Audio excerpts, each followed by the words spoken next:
ngatitendera kuti tiuye mukati meno nguva.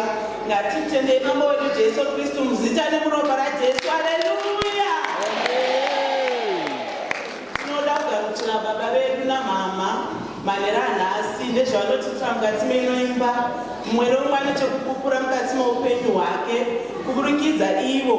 Tinoda kuvagamuchira manera ananhasi muzita nemuropa raJesu. Haleluya. Tichitoredu nzvimbo dzedu. Tinoda kugamuchira bopana nababa bhodhi repano parodport rinotungamirirwa namufundisi. Ngatigamuchirei muzita nemuropa raJesu. Haleluya. Tigogamuchira bopana namama rinotungamirirwa namama vedu mama mufundisi. Ngatigamuchirei muzita nemuropa raJesu. Haleluya. Tigogamuchirawo Men's Fellowship inotungamirirwa nababa Masinire. Tinoda kugamuchira muzita nemuropa raJesu. Haleluya. Tigogamuchirawo vana mama vauyawo muchirongwa chino cheLadies Revival. Inzwai kugamuchirika vana mama muzita nemuropa raJesu. Haleluya. Tigogamuchirazve vana baba vauya kuzotsigira chirongwa chino ichi chedu sana mama chamadzimai. Ngativachingamidzei muzita nemuropa raJesu. Haleluya. Tigogamuchirawo mayouth atinawo nemateenagers. Inzwai kugamuchirika muzuva ranhasi muzita nemuropa raJesu. Haleluya. Tigogamuchirawo Sunday school yedu iri pakati pedu. Ngatigamuchirei muzita nemuropa raJesu. Haleluya. Ndisingapedzi nguva takasimuka tinoda kuchingamidza mama vedu vagosimudzira mushumiri wedu wanhasi. Ngativaomberere muzita nemuropa raJesu. Haleluya.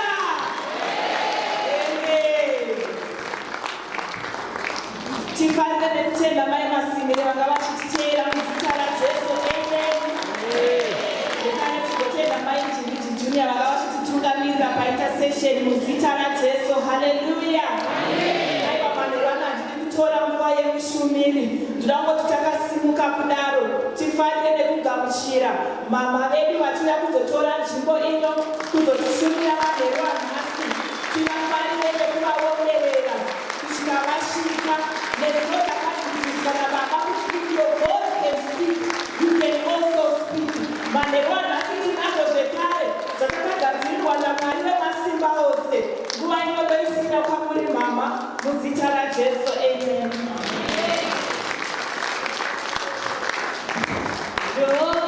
Traveler,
ropafadzai nekuzodza manerano.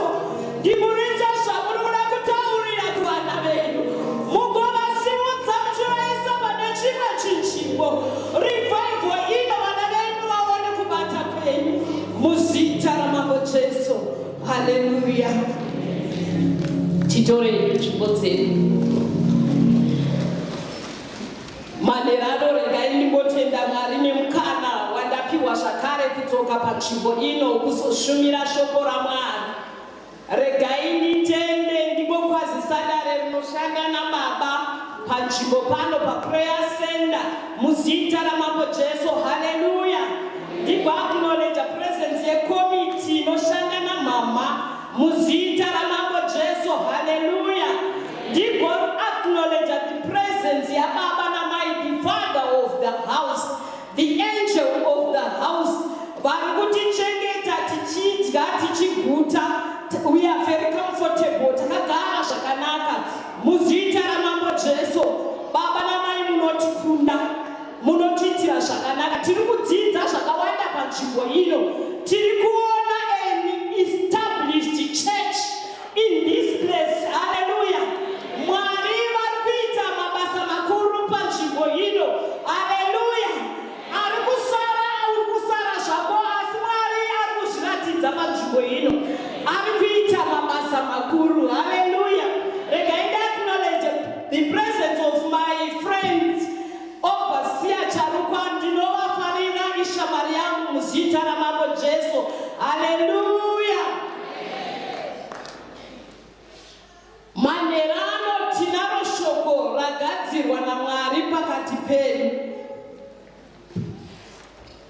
Ndiri kudawo kutsvaga muverenge andiverengerewo shoko from Matthew chapter 6 verse 33.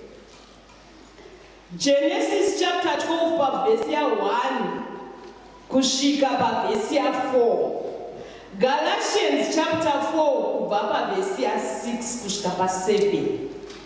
Ne-theme scripture, but the theme scripture tabizi yandinogona kungoitaura tiri pano, asi ngativerenge aya mavhesi.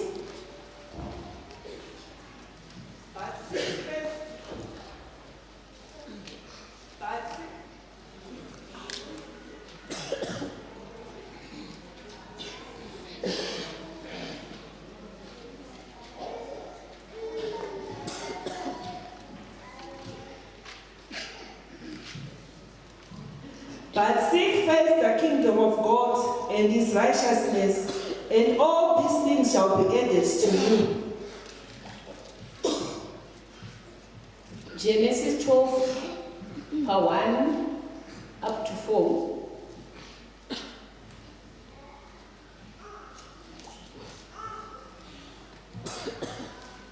Now the Lord had said to Abram, get out of your country, from your family, and from your father's house, to a land that I will show you. I will make you a great nation. I will bless you and make your name great, and you shall be a blessing. I will bless those who bless you, and I will curse him who curses you. And in you, all the families of the earth shall be blessed. So Abram departed as the Lord had spoken to him, and Lot went with him.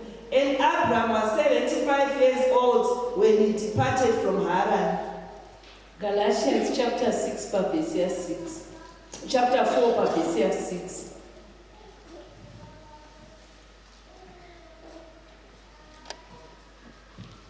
And because you are sons, God has sent forth the Spirit of his Son into your hearts, crying out, Abba, Father. Verse 7. Therefore, you are no longer a slave, but a son. And if a son, then an heir of God through Christ. Thank you. 2 Chronicles chapter 20 verse 20. To believe in the Lord and you will be in the Lord and you will be established. Believe in his prophets and you will prosper.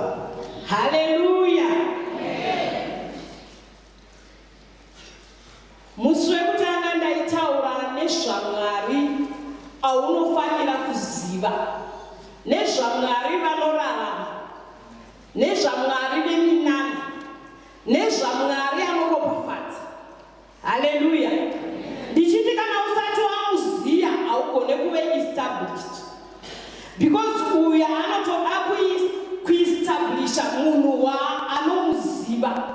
like Abraham. Hallelujah. Musi wechipiri baba vakashumira vakataura be a partner to God. Vakati if you are a God, ndobva ndati nhasi ndikati Psalms chapter 8 verse 4 inoti what is man thou art mindful of him, for we have made him a little lower than God. Imwe inotaura kuti makavaita tumwari tudiki. Saka paitaura baba nezuro vaitaura kuti tiri vana Mwari. Saka vakataura kuti tinofanira kutaura nekuti tiri vana Mwari. Hallelujah. Today ndichashumira pamusoro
Hallelujah. Ndaverengesa vhesi yekuna Galatians inotaura kuti and because ye are sons of God, God sent forth his spirit of his son into our hearts, crying, Abba, Father, so that thou art no longer a bond servant, but a son. And if a son, then an heir. Kana tichiti an heir tikureva dyi nhaka. Kana ndiri mudyi wenhaka, ndiri mwana waMwari, zvababa ndezvangu. Hallelujah. Ziva nhasi kuti zvaMwari ndezvako. Nyika yose nekuzara kwayo ndezvako. Zviri kumba kwaBaba kukingdom kwatiziki first the kingdom of God. Ikoko ndokune zvedu.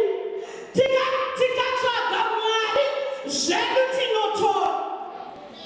Mune zvatakagadzirirwa zvakawanda asi hatigone kuzvitora kana tisina kutenda. We cannot be established kana tisina kutenda. Tenda muna Mwari zvako zvoita. Hallelujah. Ndiri kutsvaga vanoda kuita vana vaMwari, vadyi venhaka yokudenga, vanotenda. Mumwe akati sei mama muchiti tinofanira kunge tiine kutenda. Pane mukomana aive nezvipusha uye ainzi anozviwedzera mumvura kana zvabata, dzimwe nguva anozviwedzera mumoto. Jesu pavakaburuka vakasvobvunza baba vemwana uya zvikanzi munotenda here? Zvikanzi ndinotenda, but help me in my unbelief. Ndinotenda asi handitendi. Ndibatsirei mukusatenda kwangu. Tine vazhinji vari muno vanofunga kuti vanotenda asi havatendi. Nokuti kana uchitenda ungadewa pane chimwe chinhano chekuti zvababa ndezvako, nyika yese nekuzara kwayo ndezvako. Haufaniri kurara papiro uchichema uchiti ndashaya mari yefidzi. Ivo baba vaine Mwari ndomuridzi wesilva nendarama. Haleluya. Ndiri kutsvaga vanotenda manherano. Help me in my unbelief. Ndinotenda asi handitendi. Ndibatsirei pakusatenda kwangu. Haleluya. Ndiri kutsvaga madzimai anotenda kuti vanazvo zviri pana Mwari, nekuti tanzi tiri vadyi venhaka yokudenga. Ndiri kutsvaga nhasi mudzimai nababa vanoti nhasi pekupedzisira ndiri kuzotora zvangu. Haleluya. Abrahamu paakaenda naIsaki kunomuita chipiriso,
vanozvarwa ndiri slow.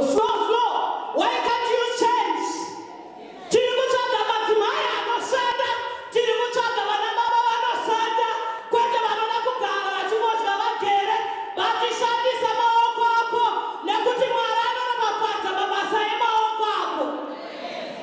Inini ndinogona kuita nzara dzamuri kuona idzi, mugoona ndakachena ndakamira kuseri kwepulpit, asi mukasvika kumba kwangu unotiona ndiri mugadheni amefamba. Ndorimi ndikakurimira shizha remuriwo rinobva apa kusvika apa. Maoko ako anofanira kuropafadzwa.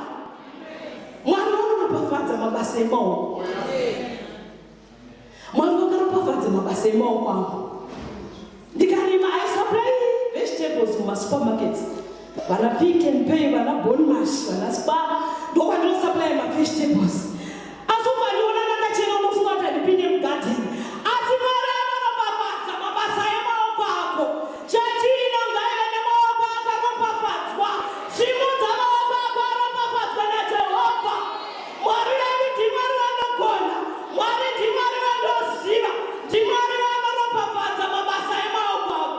Tadeta nemadzimai anoita kanzira payadzi kwedu kuZimbabwe hameno kuno. Unoona munhu achitoita kanzira muyadzi kekuenda panext door otonoronga tuzvidhina twekuti akwire agotaura namainhingo epanext door agoswera achitaura nyaya nekukumbira aini panext door. Iwe uri muKristu. Mwari vati nyika zvinhu zvese ndezvangu, nyika nekuzara kwayo ndezvangu. Mudzimai ngaave self-sufficient, ngaave nezvinhu zvake. Hatiri mudzimai anozivikanwa nekukumbira muraini. Apo wakabuda wakauya kuSouth Africa unozivikanwa nekukumbira mari kuZimbabwe. Ndibatsireiwo ndashai mari yerenzi. Iwe uye nemaoko. Haleluya. Tiri kutsvaga vana baba nanamai vakaropafadzwa. Tiri kutsvaga vana baba nanamai vane maoko anoda kuropafadzwa. Jehovha vari pakati pedu. He is going to establish you. This revival kwena hari kushurwa kusimudzwa kuti uende pane imwe level. Haurambe uri palevel yepasi, asi uri kuzosimudzwa naJehovha. Mwari vari kuzoropafadza mabasa emaoko ako. Haudhiraivhe nekuti wakaita sei? Haudhiraivhe nekuti wakaita sei? Washayei? Haleluya. Hauna imba nekuti waita sei? Mubvunzo. Hadzi Abhurahamu akaropafadzwa akasiyira nhaka kuvazukuru vake. Vamwe hauzotukwi nevazukuru vako asi nevana vako chaivo nekuti hauna chavavasiyira. What are you doing? Nyika nekuzara kwayo ndezvako. Baba ndevako, but parikuda kutenda kuti utore zvako manerano. Haleluya. Mwari ava vanoropafadza vanhu. Vane favor yavanoisa pavanhu. Musangano uno revival ino ngaikusiye uine favor yekuti uchasumudzwa kubasa kwako, yekuti uchasumudzwa uchienda pane mamwe malevels. Haleluya. Ndaisenza kuBarclays Bank. Mwari aitira zvakanaka. Ndaipiwa maworker of the month. Ndichiwana mari yemaworkers of the month. Mwari achindiropafadza. Ndichichinjwa madepartments. Zvonzi ibva apa ndakakurumidza kusimuka. Ibva apa paive nemadepartments aiita overtime. Ndainzisa icharukwa ipapo. Ndoiswa ipapo. Ndonosvogadzirisa backlog yese. Vanhu votanga kudana 4:30 vachienda kumba. Vanhu vakabvunza kuti unombozvikwanisa sei? Uri kushanda neitwitwi unokubatsira. Ndikati ndiJehovha vanopa maideas. NdiJehovha vanopa the skill. Haleluya. Manerano tinoda kuti utsvage Mwari uyu. Ndiri kuda kuti utsvage Jehovha. Nekuti nyika nekuzara kwayo ndezvake. Isu takaitwa vadyi venhaka yekudenga. We are heirs. Haleluya.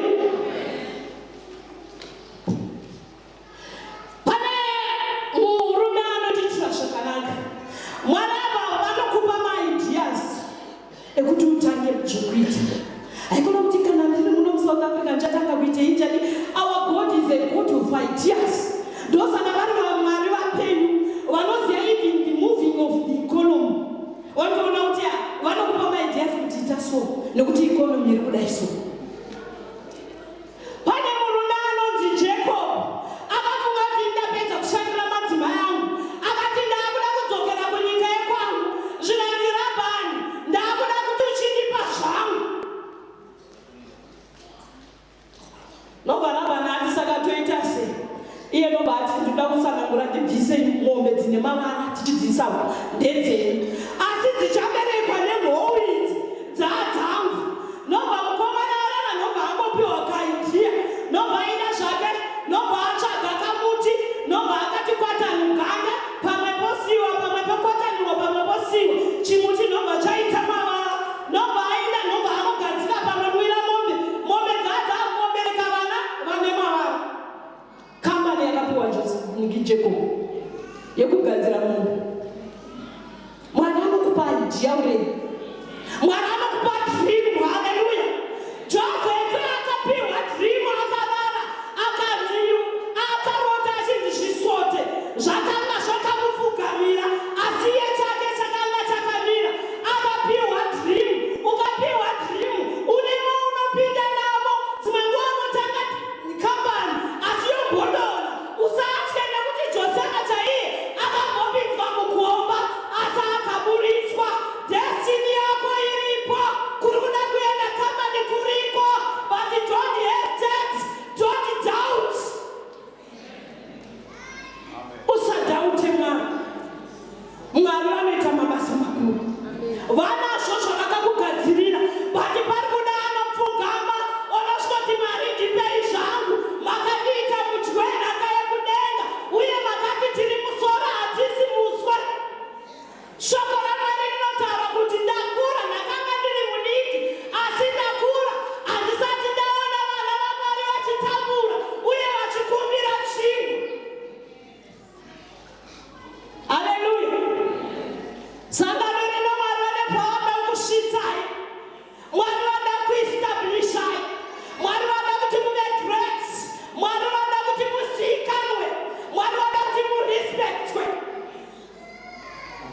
Makambonera kuti munhu ane mari anorespectwa.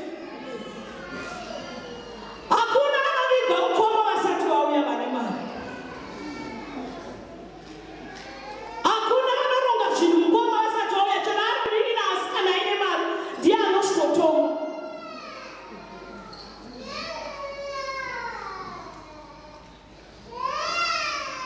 You shall be respected and you shall be known. Ndozvakaudzwa Abraham. Tiri vana vaAbraham nekutenda. We shall be known. We shall be great. And we shall be established permanently. Zvemari dzechikomo ndozvinopera asi mari dzaJehovha dzinogara nekusingaperi nekuti dziri kubva kusosi yakanaka asi dzechikomo ndodzinotyiwa dzinopera. Haleluya. Akaraiza Joseph akaenda kunoshanda muimba yaPotifa. Hadzanga akaropafadzwa zvaibata mumba imomo nemaoko ake zvanga zvakaropafadzwa kusvika mai Potifa vafunga kuchiva iye vachisiya murume wavo nekuti zvaibata nezvaiita zvanga zvakaropafadzwa. Kubasa kwaunoenda maoko ako ngaropafadzwa. Zvaunobata kubasa kwako ngazvinge zvakaropafadzwa. Kambani ngaibenefite nekuti iwe uripo. Even kwaisenza iye Jacob Rabhani akaropafadzwa akatorianaisa kuti ini ndaropafadzwa nekuda kwaJacob. Pabasa pako kambani ngaisimuke nekuda kwako. But pane time yaunofana kuti ndakuda zvangu. Ndinotanga zvangu.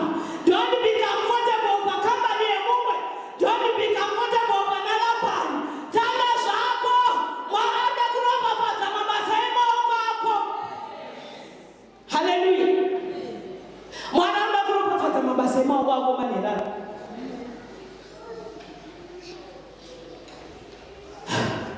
Taneta nemadzimai agera chinoti baba ndo anoshanda. Haleluya.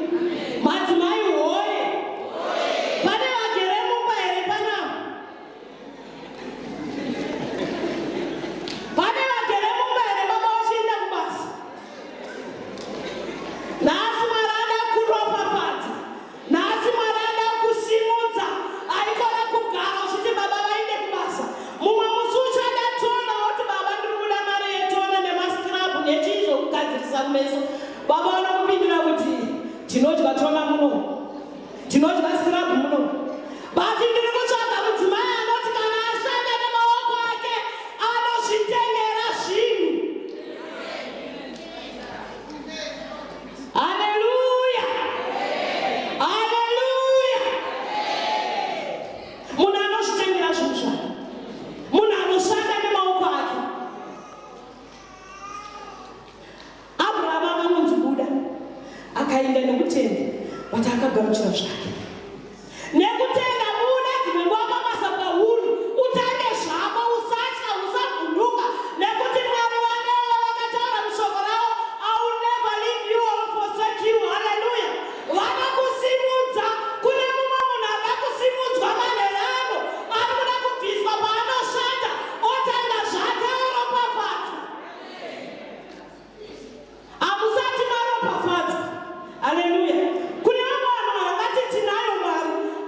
kana usati wapa Mwari zvinhu zvinotyisa usati waropafadza.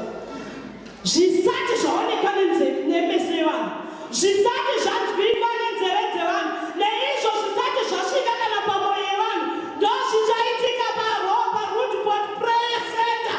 Mwari vachazviratidza, Mwari ari kuzokusimudzai, muchashamiswa nezvinoitwa naMwari mukati moupenyu hwenyu kana matenda kwaari, nekuti kana matenda kuna Mwari iye achakuestablishai, achakusimudzai. Haleluya! Vachaita mabasa makuru, but vari kuda vanotenda, vanoti isu tiri vana vaAbhurahamu nekutenda, uye tiri vadyi venhaka yaBaba. Haufaniri kutambura hazviti. Haleluya! Pane vamwe vanhu vanoti nyangwe aine mari yakawanda hagone kupa mari. Ndapadzivisa ipapo.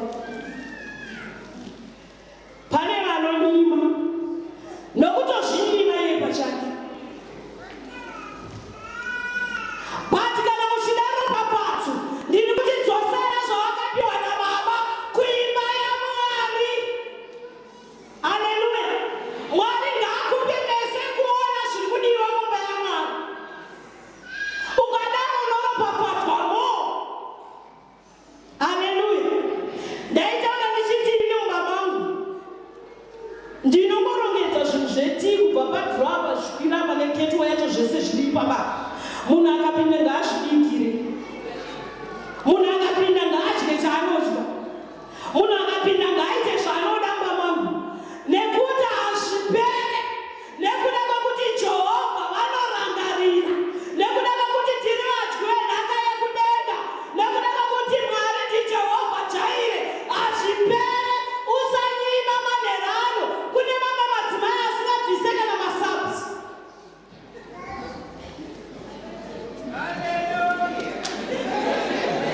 Pane vanobata here manherano? Tinogona kunge tine madzimai 400 asi anobvisa 100. Inema here madzimai? Kuita chikweveti naMwari, kunyorwa kumusana naMwari.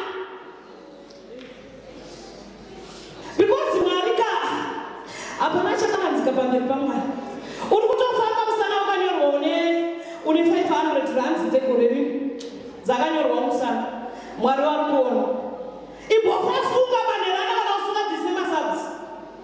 Ropafadzo haiuye pamusoro peupenyu hwako. Mwari vanoropafadza munhu anotambanudza maoko ake achidzosera kubasa raMwari. Varipo here vasingabvise masabhusi? Ndatarisa basi. Hapana kukuona. Varipo here vasingabvise masabhusi? From today, from this month, visa masabhusi ako uone kuti Mwari vanoita sei mukati meupenyu hwako. Kune vamwe vasingabvise tithe. Ndatarisa pasi zvakare. Matithe chaiwo hausi. Mwari vanokuropafadza, hanzi ndiedzei. Kutonzi naMwari ndiedzei. Hanzi anokuvhurira mahwindo enenga. Zvino kana avhura maduririrwo azvinoita, iwe unozoshaya pekuisa nekuti imba yako idiki. Manherano kana unga usingabvise tithe, bvisa tithe yako, Mwari vakuropafadze.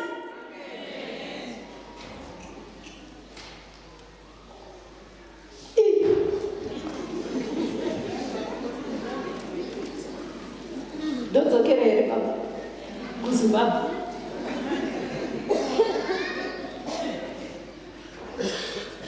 Our God is our provider. Vanoona zvaunoda hanzi everything will be added to you, but iwe usaite chikweveti naMwari. Vamwe vedu vinyama totogona kuti ngatinamate, but Mwari vari kuti hauzi shamwari yangu yanoti partnership zvakataurwa namufundisi. How can you say that unoda kuti ndikuitirei iwe usingadzose zvaunofanira kudzosa kuimba yako? Ndosaka musi yandakakuudzai kuti inini mari dzangu dzinochengetwa naJehovha. Ndakati yakadonha ikachengetwa yakavharwa nekrosi, ndikasvika ndikanoitora just because munenge uri zvinorasika. Vamwe wenyu mukasapa mukanzi mukufanira kupa mukasapa rufu runoitika kuZimbabwe. Wotospenda mari more than yanga uchifanira kubvisa kumataiti neyanga uchifanira kubvisa kumasabs. Ndaizviita rimwe zuva ini ndiri pabasa ndakati ini chegumi ndichachibvisa kupera kwemwedzi kana mota yatiri kutengesa yatenga. Mota yataitengesa yauya kuzondipika pabasa yakabvirira ipapo. Saka chegumi chichabva ati Mwari vakanaka kuti mota yabvira yakadzimwa. Yadzimwa yanga yamotsvabvisa apa yakaishona bhaya aifanira kuitenga musi iwoyo. Nokuda kwokuti ndandisina kubvisa chegumi zvakandiwira. Hallelujah. Pane zvimwe zvinhu zvinotiwira zvatisingarealize kuti it's our fault we don't pay our tithes. Sei ndauya kune zvekupa izvo. Ndiri kuda zveestablishment. Sei ndauya kune zvekupa. Pane vari kutaurwa navo naMwari manerano. Pane vari kutaurwa navo naMwari manerano. Bvisa matithes ako, bvisa masabs ako, bvisa zvose zvinoda. Kana vamwe vachipa muchechi kwanzi kuri kuda kutengwa something, bvisa. Kune vanhu vari dangerous vanopledge vanozorega kuzvibhadhara. Ndakaona umwe munhu akadona kubva pauaccountant kusvika pakugara pasi masofa atengesa nezvinhu zvokupledge obva arega kubvisa. Nevaya vanoti kana ndisiwo wechechi hazvifambi ndini ndine mari. Vari kwenda ndatarisa pasi. Haleluya. Regai ndibve ikoko manerano. Mwari vari kuda kukuropafadza. Vari kutsvaga wekusimudza. SaJoseph akasimuka kubva mubaba, kubva mugomba, akaenda mama Potifa, akaenda muprison, akazosimudzwa akagara pachigaro chepamusoro. Mwari vari kuda kusimudza manerano. Kuna Joseph ari paprayer center ari kuda kusimudzwa naMwari manerano. Pana Joseph ari paprayer center ari kuda kusimudzwa naJehovha. Ane chiroto chainacho. Mwari vedu vari kuzozadzisa chiroto chainacho. Rega kuchiuraya chiroto ichi. Mwari vari kuda kukusimudza. Mwari ane tsika yekusimudza vasiri munyika yekwavo, maforeigners. Haleluya. Vana Dhanieri vaya, vana Shadrach, Meshach naAbednego nekuziva Mwari wavainamata vakasimudzwa. Vakanzi Mwari wanaAbednego ngaanamatwe. Vakasimudzwa vakapiwa zvigaro zvepamusoro. Pane vanoda kusimudzwa in this foreign land. Zviso zvenyu zviri kupinda kuda kusimudzwa. You are going to be established. Manerano Mwari ane vanhu vari kutsvaka, vari kuda kusimudza. Haleluya. Vari kuda kusimudza muzita raMambo Jesu. Ane system yekusimudza marombe kubva muguruva oagadzika nemachinga. Haleluya. Haleluya. Haleluya. Mwari vakatendeka manerano. Ane vari kuda kusimudza. Ane vari kuda kuisa pane imwe nzvimbo. But vari kuda kutsvaga vanoziva kuti tiri vana vaAbhurahamu uye tiri vadyi venhaka yekudenga. Zvababa ndezvako. Don't hesitate. Zvababa ndezvako. Kuna ari kudhauta zvaari kunzwa naMwari kuti siya basa utange zvandinoda kupa. Pana ari kudhauta asi manerano ndauya kuzokusimudza pauri ipapo uende pane chimwe chinzvimbo. Mwari ari kuda kukuropafadza. Munhu waMwari haudzwe theme for nothing. Pane vari kuda kusimudzwa manerano. Pane vari kuda kusimudzwa manerano. But tenda kuna Mwari kuti zvako zviite. Tenda kuna Jehovha kuti zvako zviite. Favor yaMwari iri pamusoro pako.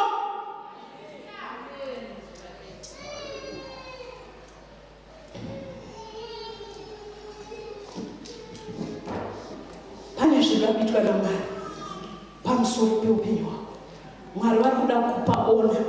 Mwari vari kuda kukupa respect. Mwari wada kuti uonekwe, Mwari wada kuti uzikanwe, nekuti hakuna akaziya Mwari akasazikanwa, hakuna akatenda muna Mwari akasaropafadzwa. Kusada kuropafadzwa kurega kwako, but tenda kwaari iye anokuropafadza. Haleluya. Ane system yekusimudza marombe kubva muguruva. Haikuna kuti inini zvangu, inini zvangu, inini zvangu. Ipapo unosimudzwa naMwari. Hanzi Jefta anga ari mwana wechifeve. Haleluya. Ndokuvaita kuti ine wangu mwana wechifeve. But akazoneidzwa akave mukuru wehondo. Kune vachakutsvaga kukusimudza vachiti wanga uri rope, asi Mwari vanokusimudza. Kune vakanga vachikuzvidza asi vachakurespekta. Haleluya. Vanga vachikudzikisira pasi vachakurespekta nekuti unenge wasimudzwa naMwari. Varipo here vanotenda maderano kuti zvababa ndezvangu, zvababa ndezvangu, nhaka yekudenga ndeyangu. Don't limit yourself. Hallelujah. Don't limit yourself. Ropafadzo yaBaba iri pamusoro pako. Ropafadzo yaAbhurahama iri pamusoro pako. Asi ingoitsvaga maderano ugove nekutenda kuti ndiri mwana waAbhurahama nekutenda. Mwari vanokusimudzira. Haleluya. Pane varuda kuestablishwa maderano, pane varuda kusimudzwa maderano, pane vashurwa nerevival ino maderano, pane varuda kusimudzwa maderano. Dziko renyasha pamusoro penyasha. Haleluya. Ndozvinoita nyasha kusimudzira zvakazvidzika. Ndozvinoita nyasha, ndozvadzinoita. Haleluya. Ndozvinoita nyasha. Pane varikuda kusimudzwa, pane varikuda kusimudzwa, pane varikuda kusimudzwa, pane vari kuzodhiraivha imwe mota inotyisa, pane vari kuzotenga dzimba dzinotyisa, pane vari kuzoendesa vana vavo kumayunivhesiti anotyisa. Haleluya. Kumayunivhesiti anotyisa. Haleluya. Mwari wada kuzviratidza. Mwari wada kuzviratidza. Mwari wada kuzviratidza. Avaunzire shoko ravo pasina. Pane varida kusimudzwa. Kune mumwe munhu ari kudhauta ndinotengesa imwe yendigere ndinotenga imwe. That's the right decision. Mwari vari kuda kukusimudza. Mwari vari kuda kukusimudza. Ropafadzo yaAbhurahama iri pamusoro pako.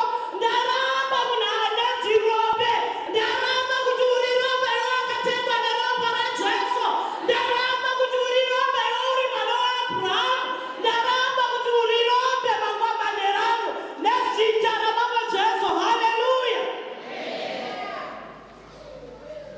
Tina Mwari vanokura, tina Mwari vanosimudza, tina Mwari vanoropafadza mabasa emaoko ako.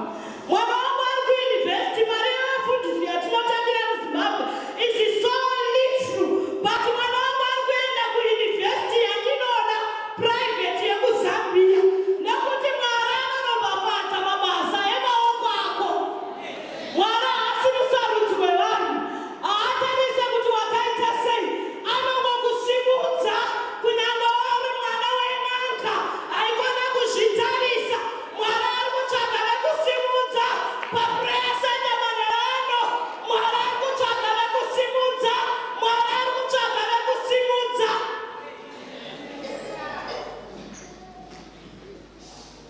Haatarisi kuti ndiwani, haatarisi kuti wakaita sei. Ndati Jefta mwana wechifeve akasimudzwa akaita mukuru wehondo. Haleluya. Akaiswa parengi dzepamusoro. Mwari anokunyurura kunyange kwauri, anokusimudza kubva muone room yauri kugara wakadhivhaidha neketeni. Ari kuzokusimudza achikupa imba. Muno muSouth Africa achikupa imba. MuZimbabwe achikupa imba. Bati pakutsvagwa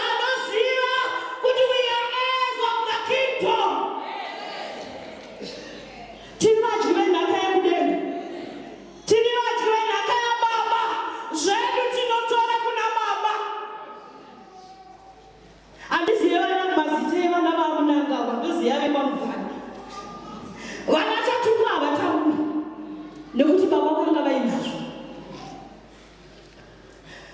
Kana mugaba angainazvo vatumwa Mwari wedu marongedzero akaita hanzi aigoti estorehouse yekuti munhu anongonotora zvake nekutenda chete.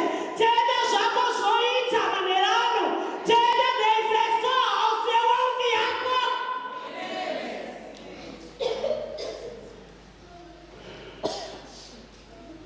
Kana makakwanisa kutenga chechi yakadai kumba kwako Mwari ari kuzoita zvinoshamisa. Haleluya. Ari kuzoita munana. Ndosaka ndakataura musema musi wekutanga kuti ndiMwari weminana, ndiMwari vasina limiti, ndiMwari vanoropafadza, ndiJehovha Jaire. Anoriritira vana vake. Anoriritira vana vake. Haufe nenzara, hautakudziki. Why uri kuchema pilo izvinyororo? Tina baba vanazvo, tina Mwari vanazvo, tiri vadyi venhaka yekudenga. Ndiri kuona prayer center ichisimudzwa. Musi Sunday I will be talking about believe in the prophet and you will be prospered. Mwari anosimudza vake. Pane pamunoda kuendeswa manirana. Don't doubt God. Hallelujah. Mashita mwenchi. Pane vanoda kusimudzwa manerano. Pane vanoda kuiswa pane chimwe chinzvimbo manerano. Mwari atumire shoko rake pasina. Pane vanoda kukuisa manerano. But don't doubt God.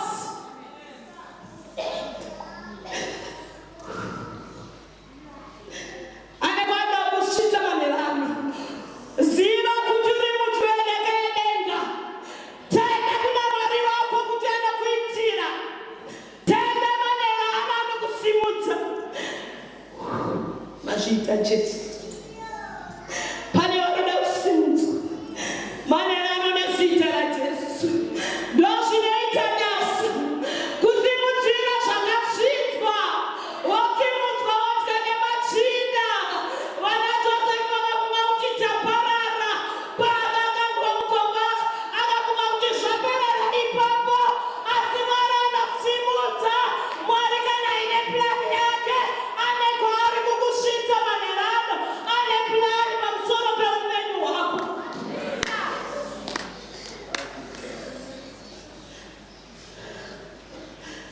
Ribatwe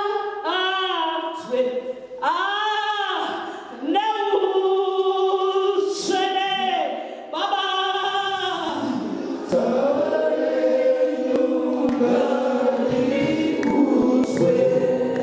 Zita renyu Baba.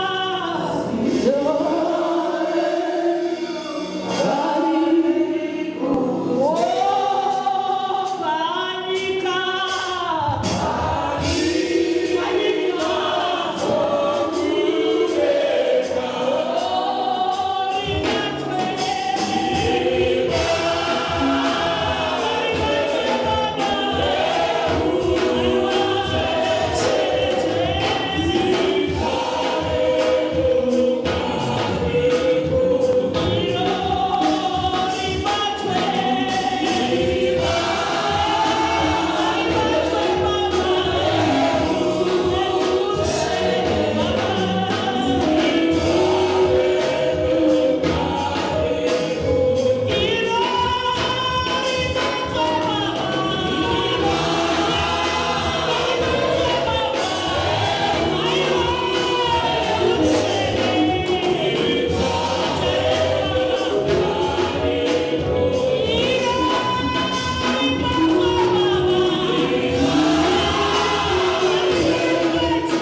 Thank you.